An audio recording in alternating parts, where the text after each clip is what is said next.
Shay Rhodes has been to a lush tropical island in the west of the country to learn more about one of the Philippines' most striking cultures. I'm here in Palawan, which is one of the islands that Filipinos are most proud of. And it's understandable, really. It's got beautiful beaches, pristine coves, some of the most stunning natural wonders in the world. But I'm going to meet an ancient culture, a group of people who are torn between honouring their traditional way of life and the pressures of living on an island that's fast becoming an eco-tourist paradise.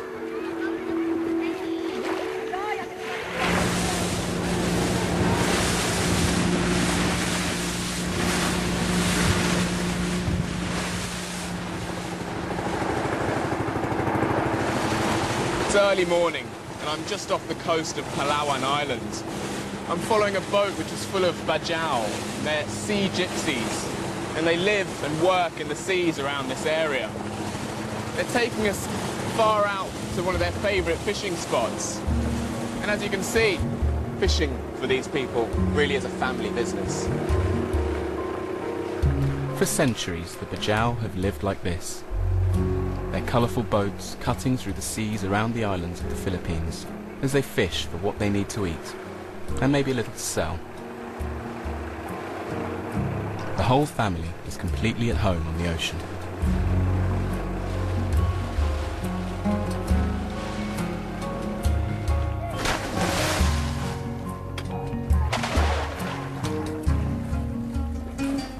It's a romantic scene. And their name, the Sea Gypsies, conjures up alluring images of freedom and simplicity. But the bajau are a very old culture, facing some very modern challenges.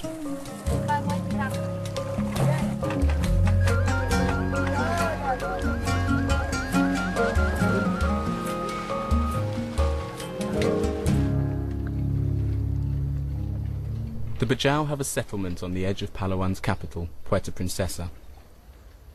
Nasuria? Yes, you can Don't go. people fall in all the time?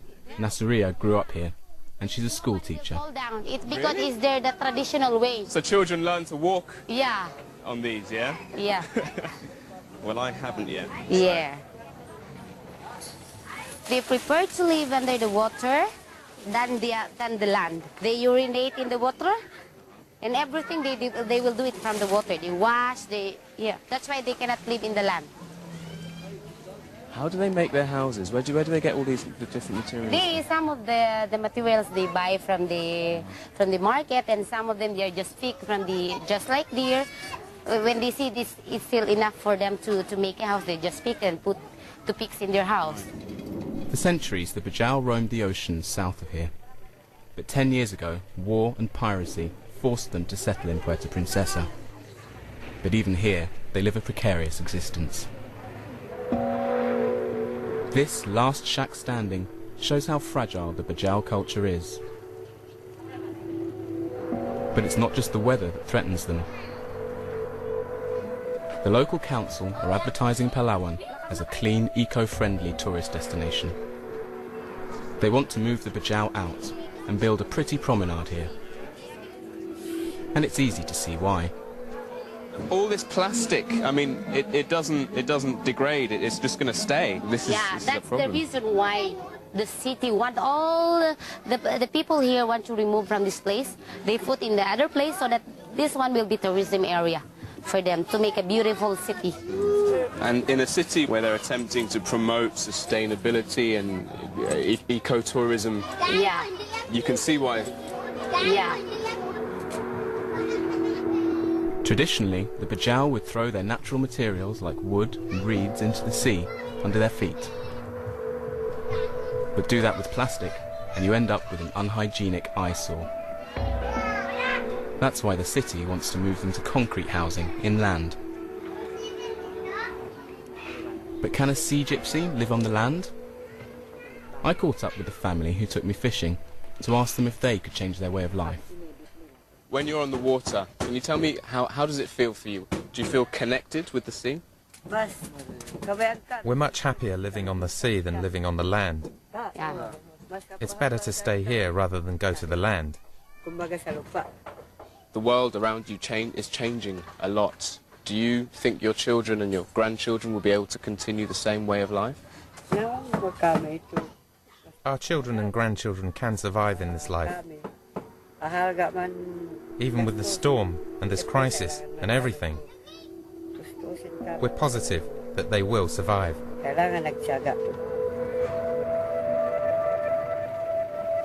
I feel like the timing of my visit has been really quite revealing. Just a few days before I arrived here, a typhoon swept through this community and destroyed half of it.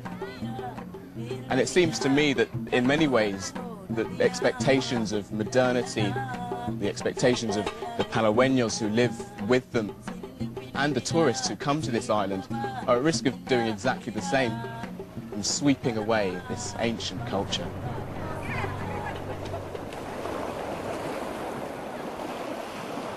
From Palawan, we travelled south and east to learn more about one of the biggest issues facing the islands of the Philippines.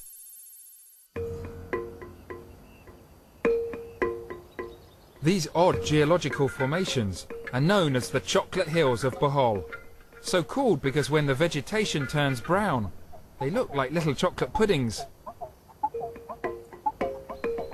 The Philippines has an extraordinary abundance of natural beauty, but there's a problem. This country has the highest density of unique and endangered species of any country in the world. And the rate of forest loss here has been faster and more severe than anywhere else on the planet.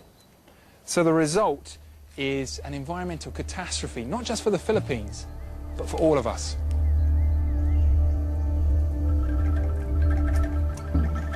This deforestation is a threat to many species of all shapes and sizes across the Philippines and here in Bohol.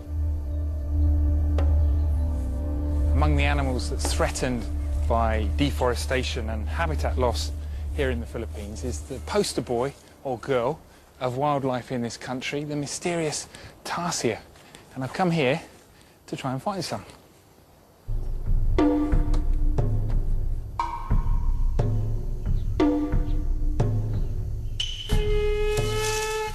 Lito Pizarro's runs a sanctuary for these elusive creatures, nocturnal primates that are solitary, silent bug-eaters, whose eyes are bigger than their brain. Oh, you spotted one? Yes.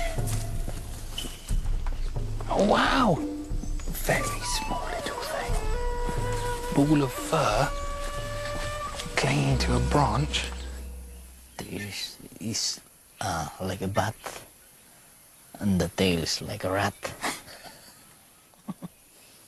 Tell us how you started getting involved with tarsiers. When I was a young boy, I always go with my father hunting. And then, because my father is a taxidermist. Your dad used to stuff tarsiers? Yes. Extraordinary. During the time. And during the time, there are a lot of tarsier around in this area. And then something changed, I guess? Yes, because of the destruction of the habitat. The slash and burn farming. Sometimes when they burn, the hills, sometimes they also burn also. They trap by fire. So they're trapped and they're burnt alive? By year 80s, it's difficult to find even a single one. So that's why I decided to stop. And I told my father to stop hunting. And what did your father say? First time, he got angry on me. Because that's our means of livelihood.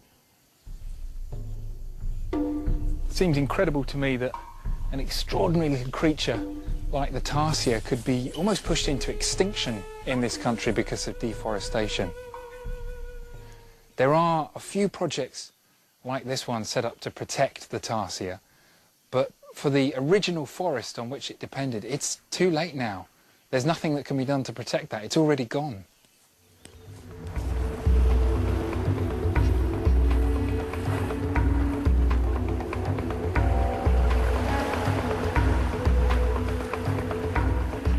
More than 7,000 islands in the Philippines, and it's always been hard for the politicians in Manila to project their power across all of them. Just to the south of here is Mindanao, the largest of the islands in the Philippines, and it's one the government has found particularly difficult to control.